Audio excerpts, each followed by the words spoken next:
It's been so long since we've connected. I was thinking about it. Once I started doing this, weekly sort of live interviews, and you were someone that came to mind. I was thinking, wow, we haven't. It's how many years has it been? And I think you were like one of the first co-writes that I ever did, and I was very green and sort of didn't really know what I was doing at the time. It was felt a little over my head, but I feel great connecting now, sort of having done however hundreds of them, and just I'd love to at some point explore that idea again, and maybe for sure. I didn't feel anything. Yeah, for sure. I thought it was fine, but I mean, I was used to it for sure. Yeah. Right. Yeah. Right. For it sure. Was, again, how and many years I think you came at it more as an artiste, and yeah. I come at things more as a crafter, trying to get commercial cuts and placements. Right. What I'm trying to do. So tell us a little bit, Michelle, about you've had tremendous success in the sync world over the years, Emmy awards. How did you get into to sync to begin with? Sure. So I also write for big artists. I have a single out right now with a major label artist and another one coming out with him. So I also do a lot of writing for mostly major label artists and with them. I don't do very much self-releasing, although I know how to do it and teach how to do it and all of that, but it's not much of my trajectory, which is really writing songs for all kinds of media and for major label artists, which is actually kind of antiquated, really, in a sense. But I started out in sync. It wasn't called sync at all. There was no term called sync when I started. I had my first placement. They were called placements in 1987. Yeah. And the way it came, that was my first also major cut with a major label artist. And it happened the same time. And before then, I was a performing artist like you when you came with me. And like so many of us, because we all start out usually being artists and singers and performers. And that's what I did. And I did performance art. It was very weird and very alternative. And if it were compared to an artist today, it would be like Bjork, probably. Okay. Or back then, more like Kate Bush or Laurie Anderson. It was very avant-garde and bizarre. And I had actors and films and slideshows all working on my performances. And they polished their nails and recited poetry while I sat in a chair and knitted and sang a song and had films doing things, being the backdrops and all kinds of crazy stuff. So I started out because then I had a friend who was a movie director who created all the films and slideshows that I did. And he was working on his first major film, which was called Tapeheads. And it starred John Cusack and Tim Robbins, and also the soul artist Sam Moore from Sam and Dave, if anyone remembers them, I'm the soul man. So that guy. And Junior Walker and the All-Stars. So he was a very famous urban soul artist. And this friend of mine said that he would like songs for this group that was going to be on the film they were going to be called the Swanky Modes on the film. And of course, because his friends were all filmmakers and my friends were mostly songwriters and musicians, who do I know who had that, who made those kind of songs? So I got together with my writing partner, who's still my writing partner, 41 years, he's been my writing partner, almost 42 now. And I got together with him. I said, let's try to do this and we'll submit it under a pseudonym, because he never would have thought I could have written something like that, because I wrote weird music. I mean, I didn't think I could do it either. I had never tried. But we went and studied and listened to a ton of soul records. And we created a song that I submitted to this director and told him a friend of mine wrote it, and we got it in the movie.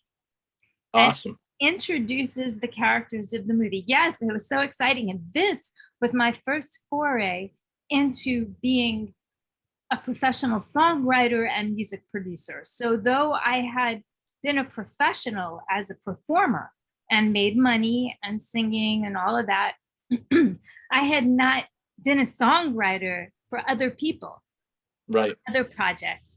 So that was my first sync, and my first cut with a major label artist happened at the same time. And then it just proceeded from there. In 1990, this same director was doing another movie, Car 54, Where Are You? A new version of the old TV show. And Sam Moore was again singing the theme song of this movie, which I wrote and I produced. And that was my first major production, and that was in 1990. And then that year, I also had a hit song with Misha Paris, who's a big urban soul artist, and Eric B. and Rakim, who are rappers who rapped on my song. So all of a sudden, I became this urban R&B soul writer that did hip hop, because my song with Misha Paris, Contribution, was one of the first hip hop songs ever where there was singing and rapping on the same song. Oh, nice. Right. Very cool. And it was on Island 4th and Broadway, which is a serious hip hop label. So I became this hip hop writer from being this weird performance artist. And that's basically how it started. And then I got a publishing deal. So I knew nothing about what that meant, but I was signed by Island Music, which is now part of Universal. And I knew nothing. I was green as can be, just learning through the School of Hard Knocks. Yeah. And that's what happened. Right. Well, it's amazing. You know, I always love sort of hearing how people got their start and got inspired, etc. It's really cool, you know, hearing your story. You know, I know now that you also teach this stuff to songwriters. What do you tell your songwriters that when you're teaching them, how they can get their careers going?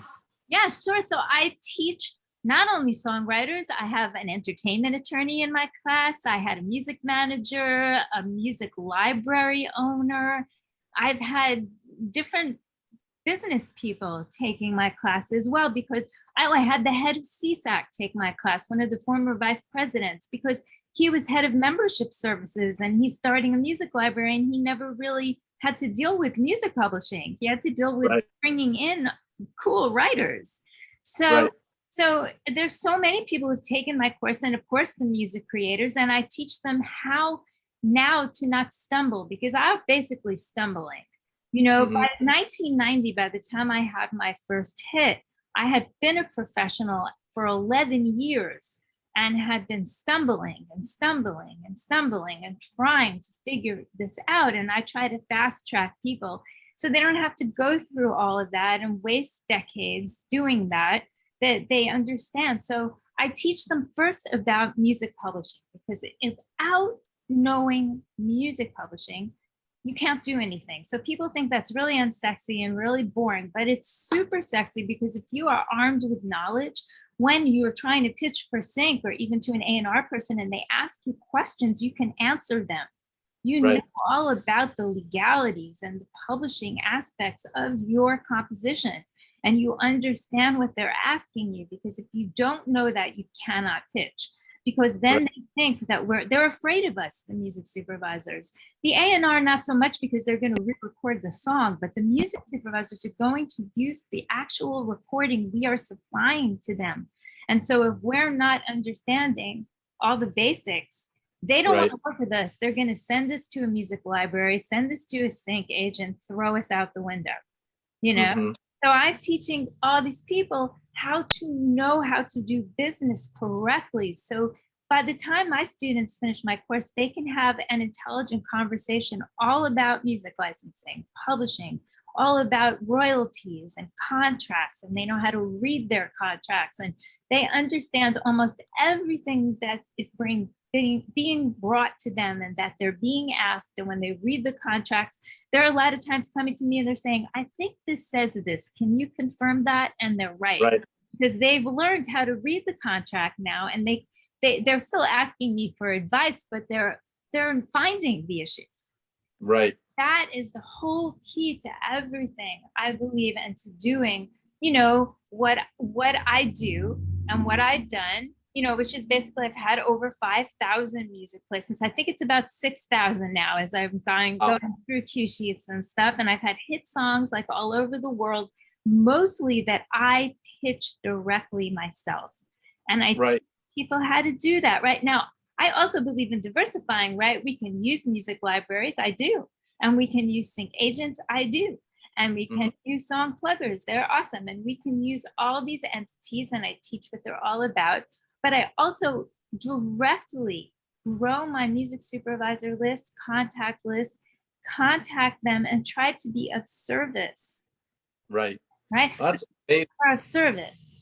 So let me ask you this, for artists, let's say your artists that you're working with, or people, you know, and they understand the business aspect, they understand the legality, they can read the contracts, but it's a pretty competitive world out there. You know, a lot of people would say, in terms of the sync world, getting your music heard. I feel as an artist, something that I've struggled with, other artists that I talk with too. What's the key to getting your music heard, or getting your music in a supervisor's hands that takes you seriously? You know, there's lots of conferences and things, you know, they're Clubhouse, people are, you see supervisors, all they'll say, oh yeah, send it to me, I'll take a listen. And, you know, as an artist, I've sent them out, and crickets. How do you get people to listen to your pitch?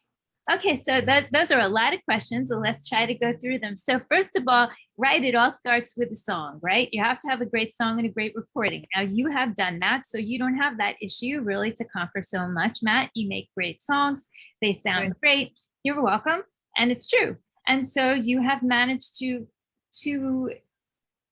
perfect, or, you know, we're all trying to perfect every day, get it better, but you know, your artistry.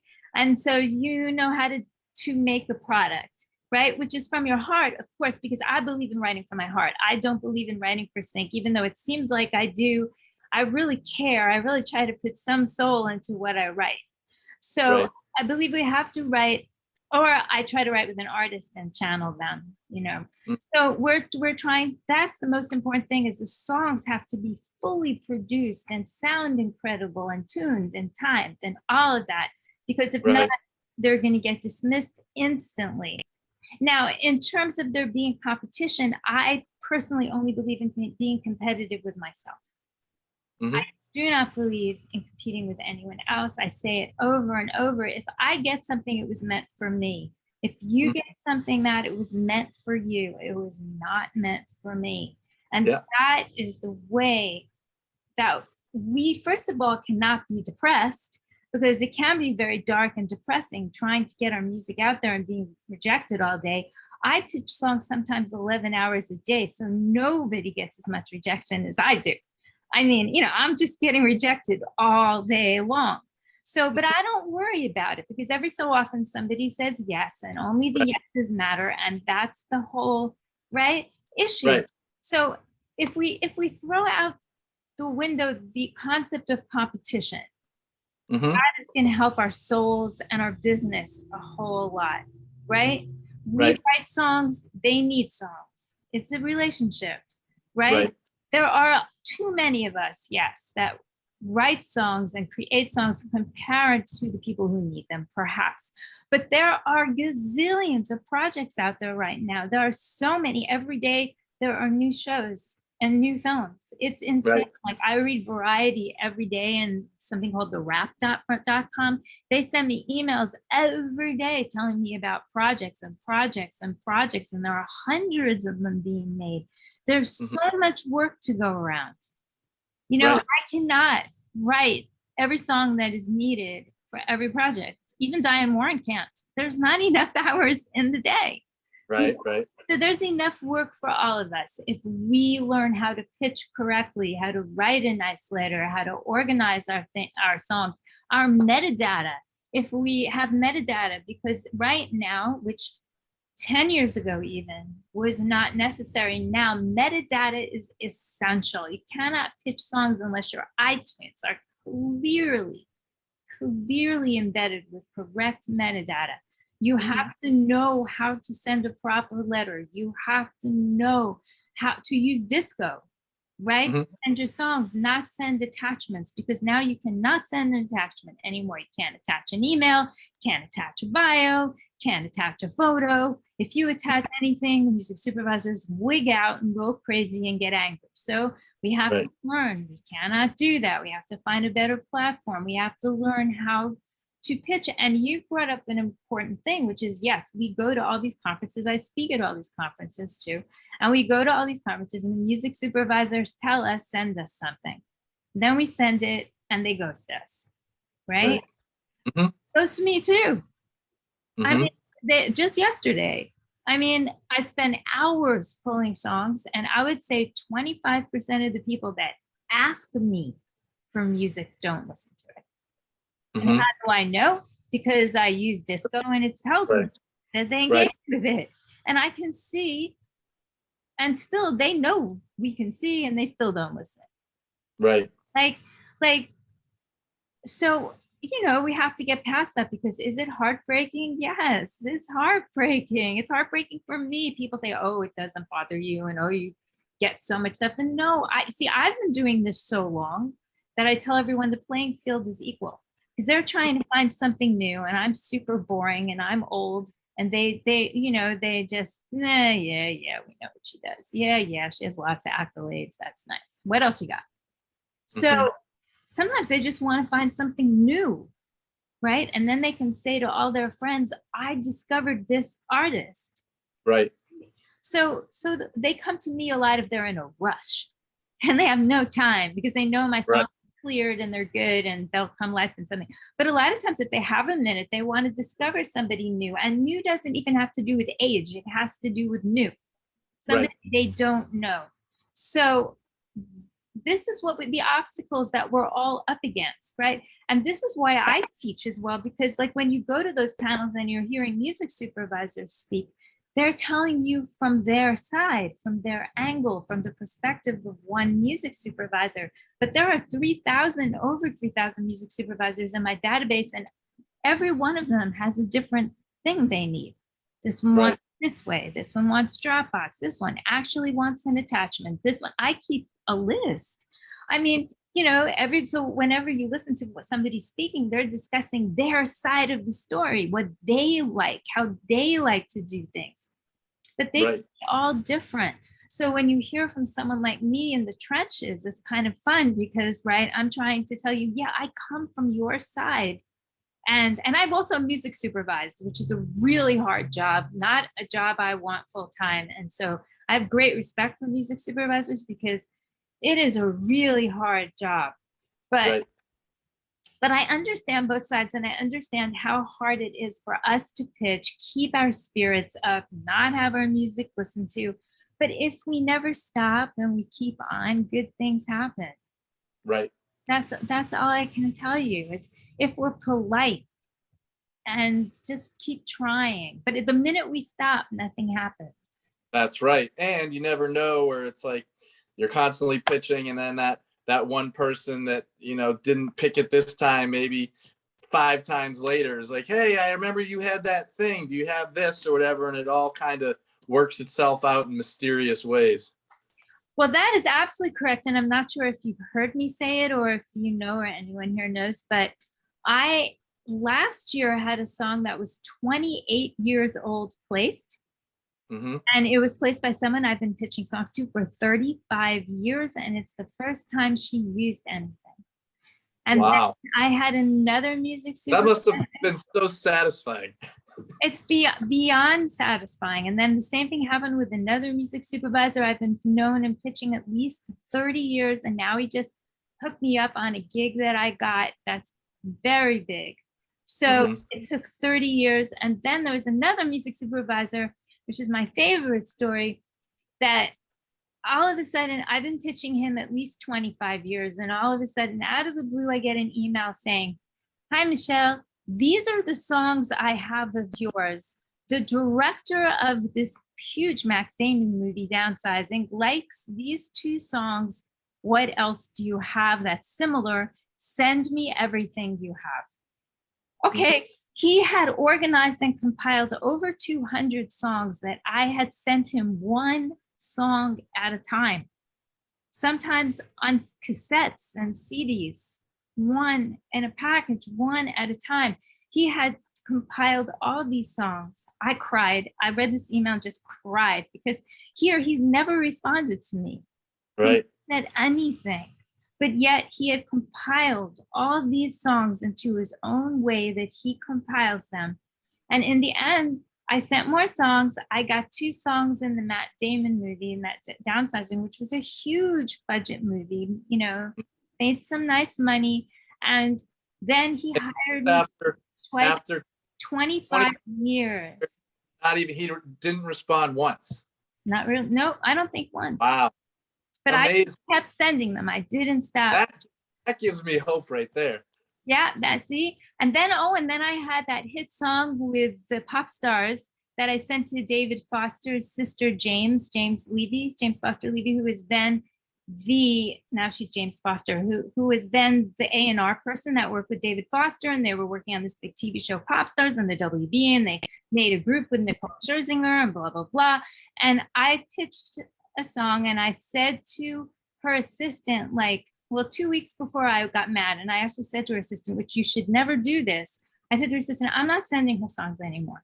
I've been sending her songs for years and years. She never responds. She never says anything. I'm sick and tired of it. Then I finished that song, and it was like, I had to put it on it was CDs then. And I was like, oh, it's $2. All right. I just put it in the mail. And then I get a call from her, and she said, you see, I do listen to your songs. And the song became a #1 song, the hit of this TV show, the theme song of the show, huge, huge hit song. And it took years and years and years of she and David Foster just ignoring me. And then they did listen. See, so I guess the moral is we never know. And that was amazing. So if you're sending it out and you think that they're not listening, maybe they are, and just they don't have a use for it until that one special day where you get the yes. Exactly. Just like you're saying. Exactly. And so that's what we live for, isn't it? And that's why I did send her that. And that's the lesson, was just send it. Unless they tell you don't send me songs anymore, which occasionally they do. Occasionally they tell you take me off your list, don't send me songs, don't write me. You know, they're mean. They can be very mean. Then we just keep sending. And you know, a lot of them, like this particular music supervisor that organized all the songs, have a database, and they actually do download songs and put them in their own organizational system and have their own filing system. And sure, you never know. So, I mean, that's hard, right? Because we never know how much are we going to make.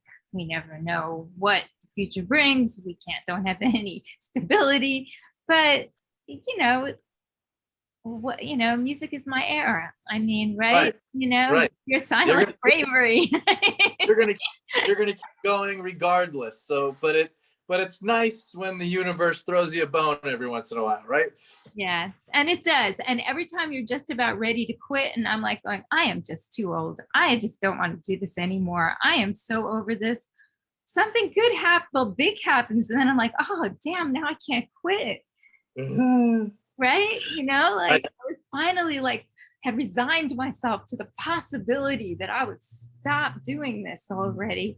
And then that a nice gift. Yeah, oh my God, it's just crazy stuff. Yeah. Wow. That's what we all, it's the same for all of us. See, that's the whole point. It's not any different from me. I just have a lot of experience from, this is heading to my 42nd year as a professional in the music business. So I just have experience, but that doesn't mean anything, it just means I can help other people. Right. Well, it's good. It seems like, and it sounds to me like you're helping lots of other people, which is great. Tell us how, if I may, because I'm a big fan of your husband, Harry, who, is also probably he's your producer. And he's a very Oh, he's talented. not my producer. I am the producer. Okay. Well, he's So your he's not my producer, but he is my engineer. engineer. Yes. Yeah. Can you tell just a little bit about that relationship, whatever you'd like to share, because I'm a big fan of course.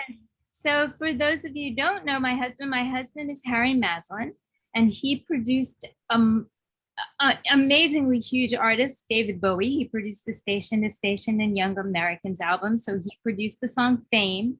And he produced the song Young Americans and all the big songs on those albums. He produced Don't Cry Out Loud for Melissa Manchester. He engineered the Mockingbird song, Carly Simon and James Taylor. And he engineered, I think, the original McDonald's commercial, the 2 all beef patties, special sauce, lettuce, cheese, that one. And he produced the Dr. Pepper, and he produced Air Supply, all the big Air Supply hits, if you know them all, like Here I Am, the one that you love. Yeah, I had what's the guy's name? It's escaping me. He played bass in Air Supply for a few years. I had him recently on. Oh my God. I can't pull it off the tip of my tongue right now, but it'll come to me in a minute, I bet. That's so cool. Yeah, and Harry engineered the Michael Jackson's History album. Wow. Which was huge. And so he has done tons of major stuff, but he does not produce my music. I produce it all. And I meant engineer. He engineers. Basically, he mixes and masters with me sitting there. So It's not like I leave it. I take control as he does when he's a producer and make sure I'm involved in all aspects of it. But he is an amazing engineer, and I feel I am an amazingly good producer, but my engineering skills are beyond basic. I can engineer a vocal session. I can engineer a guitar session. I cannot engineer a mix. There's no way. I don't know what all the outboard gear is for, all what people would say all those buttons are for. I have no idea.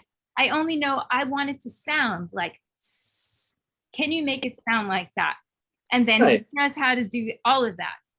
Right. He knows how to use everything, make everything sound amazing, what mic is better, what preamps are better, he knows everything. I mean, he is an engineering genius, and he's also a producing genius of his own music. But so we work together, and I would call him my secret weapon, because I believe that my mixes sound really good, because really great, because he puts his heart into it. Of course, for me, I'm his wife, but he puts his heart into everybody he's worked with. You know, not just me. I mean, it's a reflection of him. Like, all our work is a reflection of us, right? So we can't be better with someone and not someone else, because it's a reflection of our own work.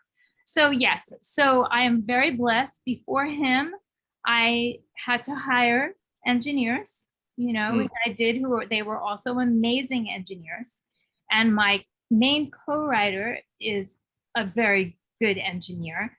And so, so my husband, so we work together, we love working together. We enjoy it very much.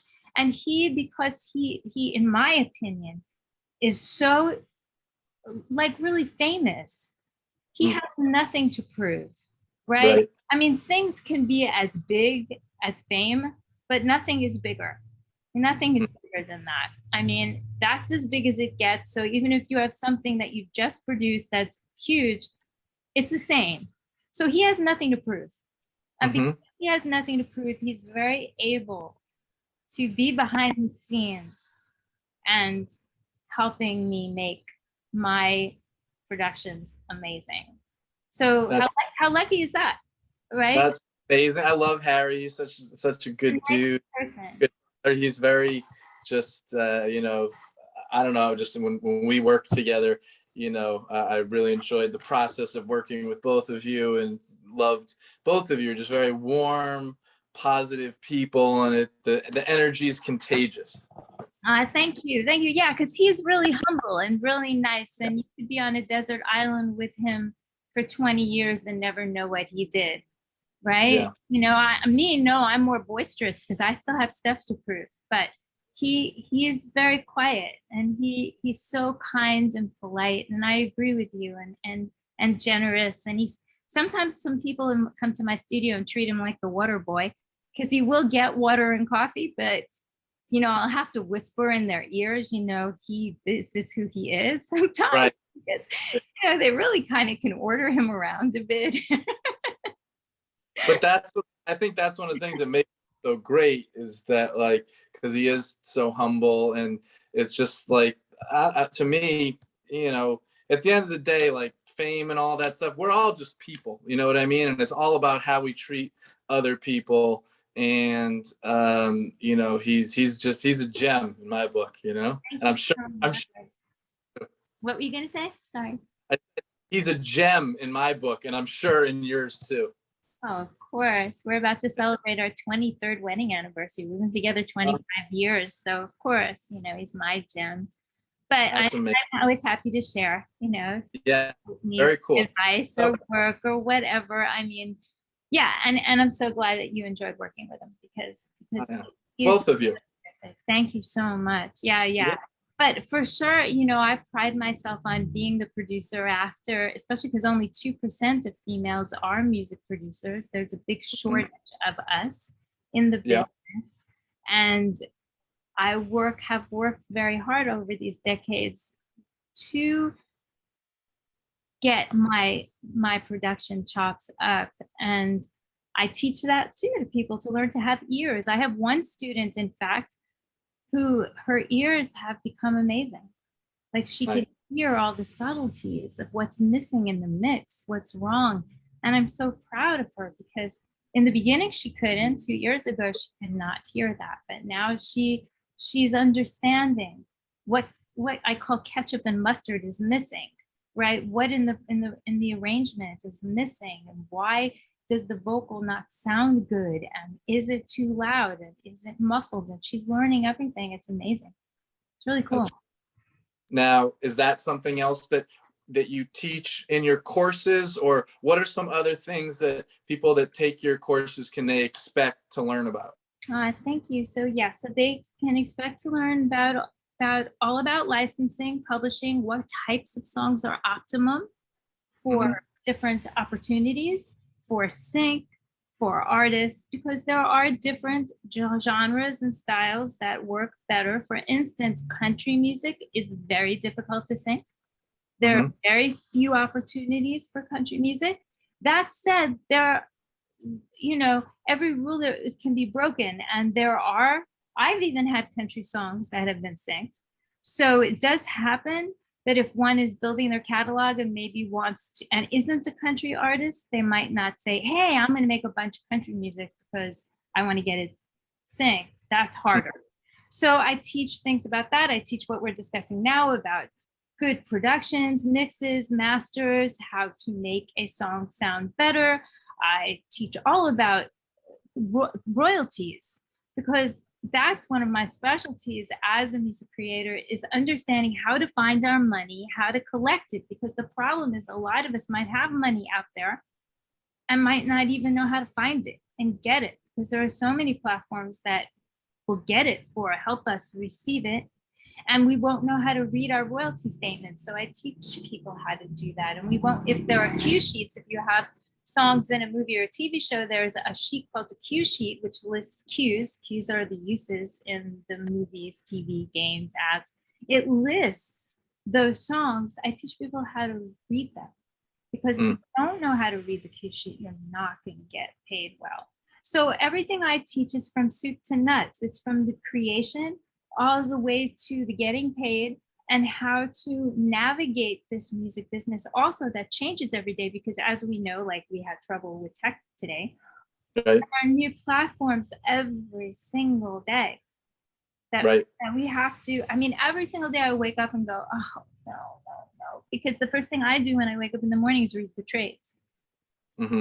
And, you know, it's like, oh my God, I have to send my songs here now and register them. And this place is going to pay me now, not that place. And oh my God, there's a new platform like TikTok, but it's not TikTok that's starting. And then there's a place like Clubhouse I have to engage with when I don't really want to. I don't even want to text.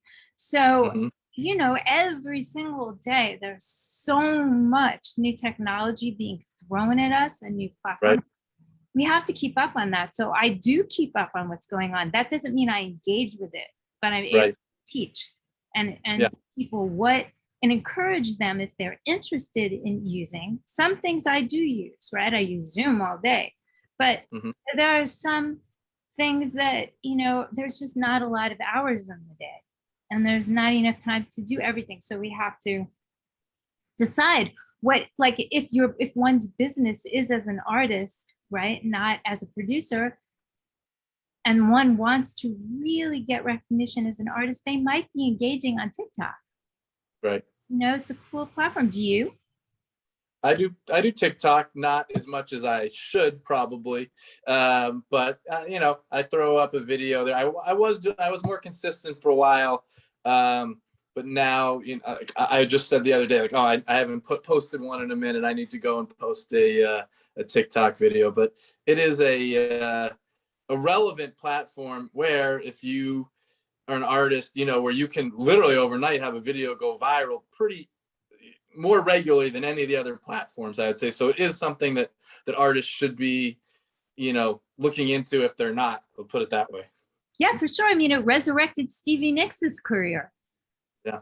I mean, when someone posted Dreams, and now there's another platform, YouTube Shorts, that's also doing wonders. And there's a woman that I know who, she's actually mentoring at Springboard, where I'm doing this week on Thursday and Friday, Peggy, and she is a mentor on TikTok and YouTube Shorts, and she will tell you if you're doing it, you have to post every day at the same time. You have to post daily, sometimes 3-4 times a day, and and always at the same time every day, because the algorithms read your posts somehow. Yeah, it's crazy. I mean, me personally, I don't have time for that. That's not my trajectory. But I think that if you're an artist, it's a really good possibility and other way to get your music out there. I have a question for you based on that earlier that was sticking out in my head a little bit. And you mentioned, like, say, reading a cue sheet. Now, say, you know, as I'm with Ascap, right? And I see my cue sheets in their platform, and I get my royalties based on what they tell me, right? Are you saying that a lot of the time that I'm not getting a full royalty from Ascap, or there's other places where there's more money being left on the table that I might not be aware of? Well, first of all, for sync, the only real place you're getting paid is from your PRO. So your Ascap. Ascap is my least favorite PRO. I think you should switch to BMI. They don't pay as well. Vocal. Out of curiosity, why? Say that again? Out of curiosity, why do you prefer BMI over Ascap? Ascap pays better for, I mean, BMI pays better for vocal songs. Okay. They're the way they call it weight, WEIGHT, weight, their weight. Weighting is better for instrumentals than for vocal music, and you make much less at Ascap if you write vocal music for sync. So I recommend switching, unless you're an instrumental underscore artist, and then it's usually okay. And there's so many other reasons, but that's the basic reason. If you make vocal music, it's better to be at BMI. But besides that, you could have a song and the cue sheet could be wrong. So for instance, the cue sheet lists many things. It lists the song title, it lists how long the cue is, it lists the writers' names, the publishers' names, it lists their PROs. If the cue sheet is not correct and they list you as BMI by mistake, and you don't see the cue sheet and don't check it, you are not going to get paid. Right. So that happens all the time. Also, if your name is misspelled, right, that will happen. Also, if the timing is wrong, you will get less money. If it's shorter than what the real timing is, you have to check the cue sheets. It's super important. So cue sheets must be checked. Now, the good part of Ascap is you have a portal at Ascap, your cue sheet portal. Have you ever been there? Oh, yeah. So you can go through every cue sheet and see if there are any errors. And I would recommend that. Most people don't do that. BMI does not have a cue sheet portal at all. And CSEC, I'm a CSEC writer. CSEC has one only for 3/4 at a time. So you have to remember to keep looking because they pull them down. But Ascap houses them forever. Ascap has the best of all the PROs in the world. Their private cue sheet portal for every individual writer is really good. So that aspect, but once you've been there, like this, I do like Ascap is their online portal and the ease of use in regards to that. Yeah, it is. It's great. But once if you switch to BMI now, they'll keep housing your cue sheets forever. So I was only there for 1 year and they house all my cue sheets. So yeah, and that was like 25 years ago when I realized how much money I was losing, which was unbelievable. Is it that significant, huh? Oh, I was working on soap operas in those days, and I was missing thousands a day. Wow. Yeah, network CBS money. Sometimes 6, 7 cues would be messed up every day, thousands. So it was a disaster. But I do, yeah. So anyway, I recommend BMI if you're at ASCAP, switch. But other than that, you really have to know your cue sheets, and also you have to make sure you get them. Because even ASCAP might be missing a cue sheet. And if you had a placement and you didn't even know about it, because maybe some music library placed the song and you didn't even know about it, you have to keep track of those things and make sure that those pieces are Speaking of bad. How would you go about checking up to say, okay, like a lot of the time, for instance, like I find out about the majority of my placements, obviously through ASCAP when they log them, because a lot of the time if you get one through like a secondary company or middleman, most of the time they don't let you know. So is there a way to go tracking to see if there are placements that you're not getting? Yeah, so I suggest, first of all, you subscribe to this company, tunesat.com, and they have a 50-song free and under platform. I pay a lot because I have like 1,500 or something songs up there, but tunesat.com. There's also this other company, BMAT, but they're more expensive and they don't have a free tier. Some people like BMAT better though. And you can also do source audio.com. And so, oops, a typo. Typos are my fatal flaw. Okay, sourceaudio.com. So the TuneSat and BMAT do something called fingerprinting. It's an electronic fingerprint on your songs. You load them up into their portal, they fingerprint them. Then in real time, it comes up and it shows you what has aired in your portal. And like if we're sitting here right now and All My Children is airing and they use one of my songs and that's in their library, so they don't have to tell me, but they used it. It will come up on my portal in TuneSat and it'll tell me right this instant they use that song, so I can keep track. And if I have songs with libraries, it'll show me new placements. It'll show me a new use. Like I had a new use on E the other day, some show it's re-aired like 400 times. It's just airing and airing and airing. And I didn't know about it. Some sync agent that I work with placed it, and that's totally fine. And then, so now I know. So now I know to make sure that the cue sheet, comes to CSAC and that I get paid. So I'm able to use that. I also use tvguide.com and this other company, Zap2it.com. Okay, now Zap2it is the free version of what's called Tribune Music Services. And that is the company that CSAC uses to track their TV airing. So they have a free version called Zap2it, and it's basically similar to tvguide.com.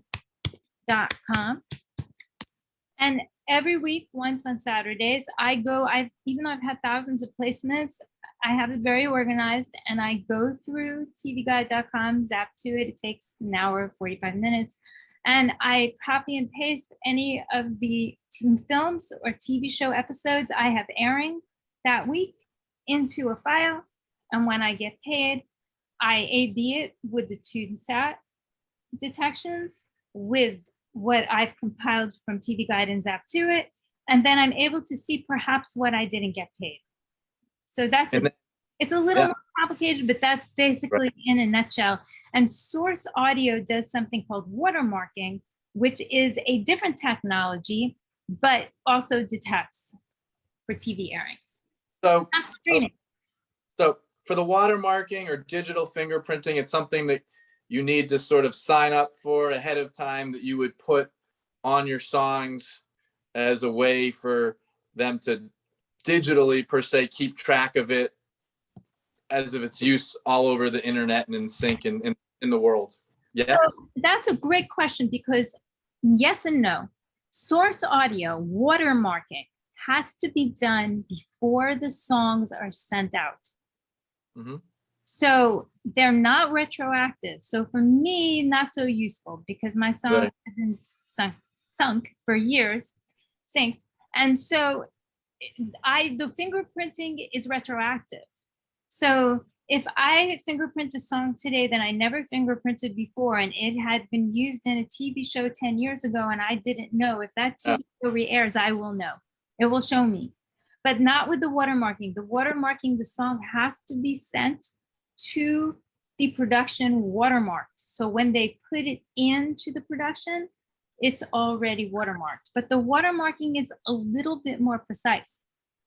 So there are pros and cons. And if one is starting out, doesn't have any syncs yet, or only has a few, right? Then it would be really great if you watermarked all your songs. That would, and the watermark is audible like to a dog. It's very quiet. It is an audible thing in your file.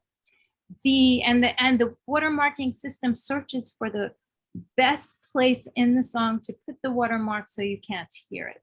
So if you were to watermark a saxophone stem that's only saxophone, you might hear it.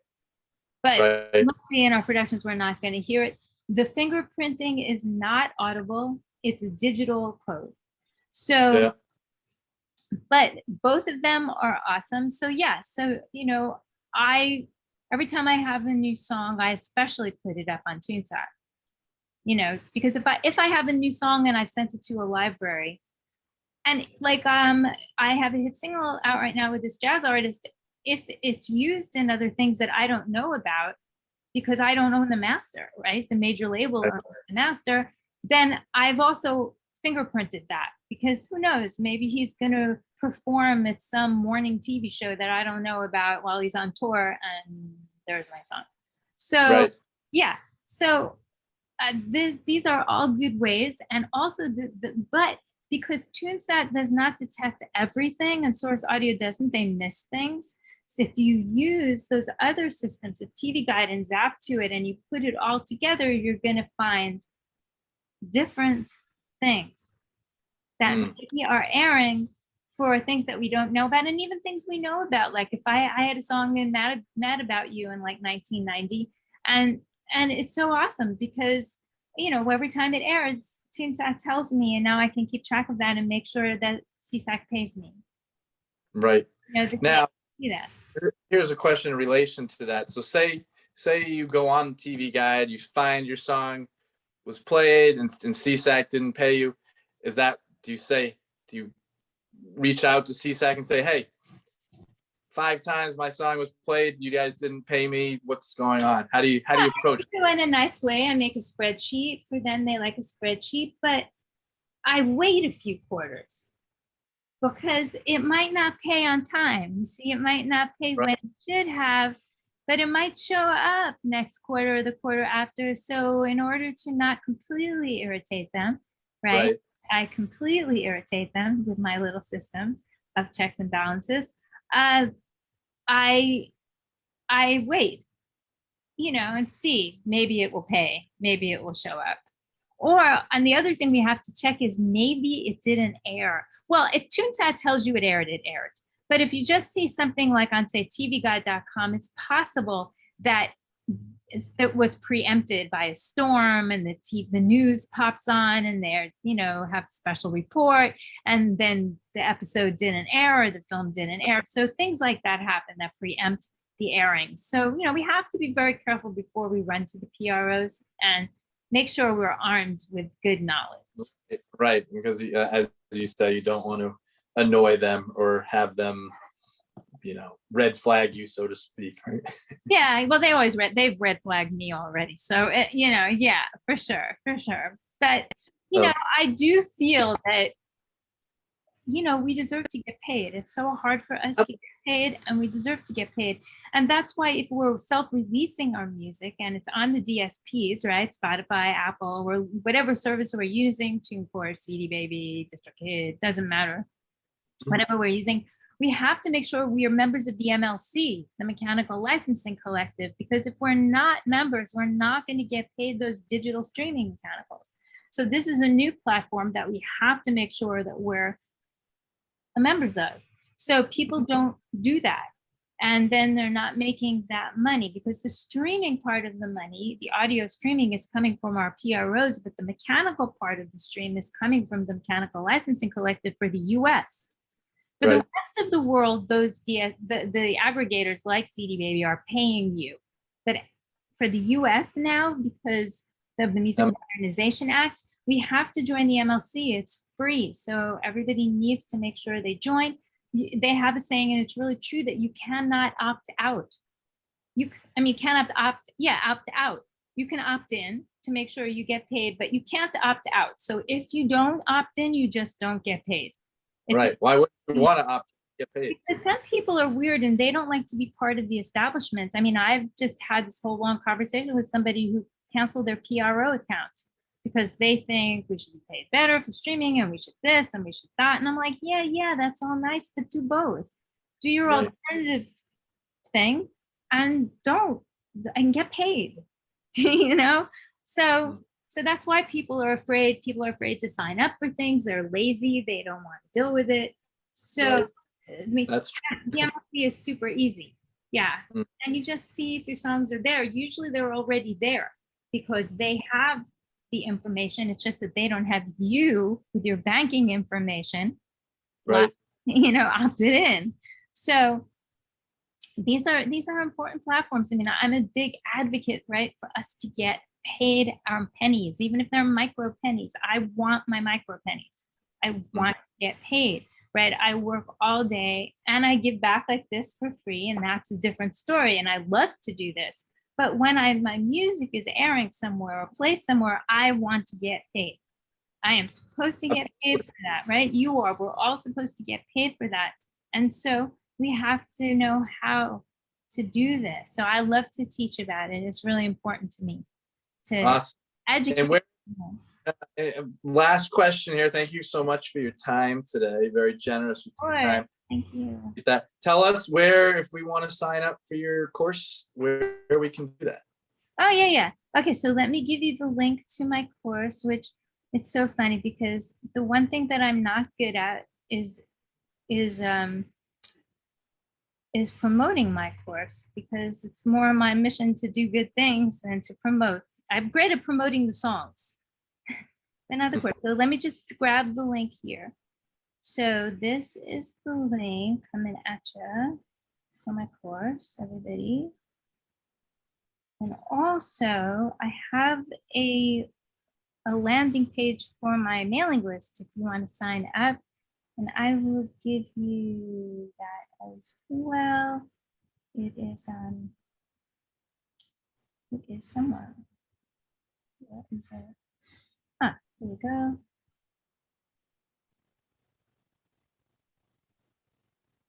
Yeah. So this is my link to my mailing list if you sign up. And also this is my email if you want to write me about any of these happy things. But my course, I should tell you, starts next Wednesday. So everyone get on it. It starts next Wednesday, and this is the last time I'm giving it live. After this, it's going to become a do-it-yourself video module course that people can hop on and take at their own pace. But if you want to take it live with me, and you can see I'm pretty passionate, this will be because it takes too much time, to be honest with you. And in order to have my music life back, I have to stop teaching it live. So I'm excited that this will become a video course for how long is the course? It's 16 weeks. Yeah. Starts Wednesday, September 29th at 4 p.m. PST, so 7 p.m. EST, and all the corresponding international time zones. Last course, I had someone coming at 3 a.m. from Turkey, bless his heart, every week. And it includes once a month Q&As. So the Q&As last a few hours. The classes last 2 to 3 hours. The classes will all be housed in a private Facebook group. So if one misses something, they can always hop on and catch it and rewatch it. The same with the Q&As. It comes with a year of Q&As. And this will be once a month. And yeah, 16 weeks. It goes through February because it won't be through Thanksgiving week and Christmas week and New Year's week. So it skips a few weeks because we have lots of holidays coming up, so people can enjoy with their people. But yeah, so I'm excited about it. It'll be the third time I'm giving it, and I've had amazing students. All their testimonials are on that link, and they're all getting cuts and placements and doing amazing things. One of them got her first placement yesterday in a nice Christmas movie. She worked so hard for it, pitched it directly, made friends with the director. I mean, she learned how to do all of this kind of stuff and through my course. And others are getting bunches of placements. Yeah. And also artist cuts, and even the ones who are self-releasing are doing better with it. They're monetizing better. Yeah, I feel really proud of my students, because if you pay attention, it's going to help you. I mean, if you take the course and you don't really pay attention, then of course, right. Get out what right. You get out of it what you put into it. So for sure, if one pays attention, the possibilities are endless. But I'm amazed by my students, because they're every day writing me, oh my God, this happened, and oh my God, that happened, and I chatted with one of your students today, who's a friend of mine, Patrice Paris. Oh, she's so cool. I love Patrice. Yeah, her whole course up there. She's got, she does her singing courses. Yeah, she's great. That's she's so cool. Local friend out here. As you know, I'm from Massachusetts, from the East Coast, and so we've been friendly over the years. So yes, she has the accent. What's that? Yeah, she does. You don't have the accent, but she has. No, people ask about that all the time, and it comes out occasionally. We'll say that, but I don't think it's the most attractive. Some people really like it, so I don't know. I just talk how I talk, I guess. Yeah, well, I'm from New York, and I work on it, but I still have a heavy accent. But I try. It would be worse if I didn't consciously think about it. So I understand. But Patrice, that's so cool. She's so great. Yes. Well, this was so great, Michelle. Please do send me the link, and I will post it out there. I'm glad that we were able to make this work after, tech stuff happens, as they say. But this was so cool to reconnect. I am thinking of taking this course and putting my money where my mouth is, because. Well, please do. I have a lot of time, so come hop on. Are you on my mailing list? I don't think you are. I am. I just recently. Oh, good. Knew we were chatting, or I started getting it. We'll put it that way. So I think, I signed up for a Q&A. I watched your last Q&A. Good. So you signed on the mailing list. Good. That's awesome. Yeah, because Harry, that's another one of my dear Harry's jobs. He has the mailing list. Oh yeah. I often don't see it. So so that's so cool. Thank you. So yeah, everybody, if you want to sign up, please do. And I'm so sorry for your audience, Matt. I know you have such a nice audience. I'm sorry. I want to get to know you and see you, but I will post the link so people can check this out. And maybe in the future, after after I get some nice syncs after taking your course, then we'll have you back and let everybody know how we did it. Yeah, that would be awesome. And also, you know what, Matt, should we ask your people here if they had any questions before we pop off? Yeah, I mean, I can't even see who's on, frankly. So oh, you can't see. Oh, you're Yeah, not, you don't do. have to. You should. I have a question. See. Yeah, John, sure. I want to know about what could be done with hits on YouTube. Is that anything you can get royalties from? Yeah, hit songs, of course. So No hits on YouTube. If you oh, have hits. if you Yeah, have yourself. definitely. So it depends how many hits you have. There are two really good companies I'm going to put in the chat that monetize, adrev.com and the other called hawk.com.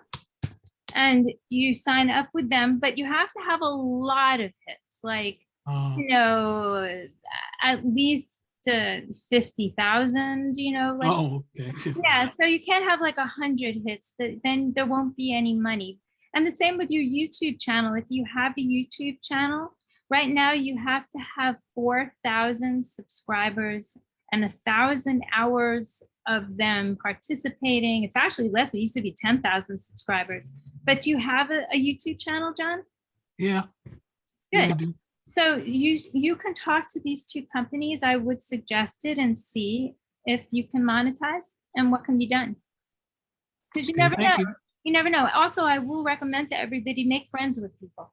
Because if you have a friend that you make at one of these companies, they might just take care of you and monetize whatever you have, right? If you just do it through support at adrev.com, probably they're not going to. But if you go to LinkedIn, go online, look for a real person, try to make friends with them, talk to them like you're talking to me, then a lot of times people help us, right? Yeah. So I recommend that. Did anybody else have a question? Any questions for Matt? That's okay. Good. I just like to make sure, right, Matt, that, you know, if anyone had a question, they answer. Absolutely. No. Yeah. Gracias y saludos desde Argentina. Ah, from Argentina. Beso. Yes. Beso. I'm Sandy. Hi, Sandy and Michelle. Nice to Thanks meet for you. all. Welcome. I hope I didn't speak too fast for you. I speak so fast. I'm sorry. From New York, Buenos Aires. my husband says I speak too fast. So, yeah. Mwah. Thank you. Sorry. Thanks Disculpa, for bringing your people. disculpa Absolutely. mi inglés, pero no es muy bueno mi inglés. No, no problem. No Hablo problem. Okay. español. Sí, español. Thank you, Matt. You're welcome. Thank you, everybody. Bye, everybody. All right, so I'm going to close down, Matt, and I'm going to send this to you. Thank you All for right. thinking of me, really. Thank you. Absolutely. My pleasure. Thank you for Yeah. your over the years, you know, and I'll look forward to connecting with you, most likely for your course next week. Right on, right on. Thank you. All right, All bye, everybody. Take care. See Bye-bye. you.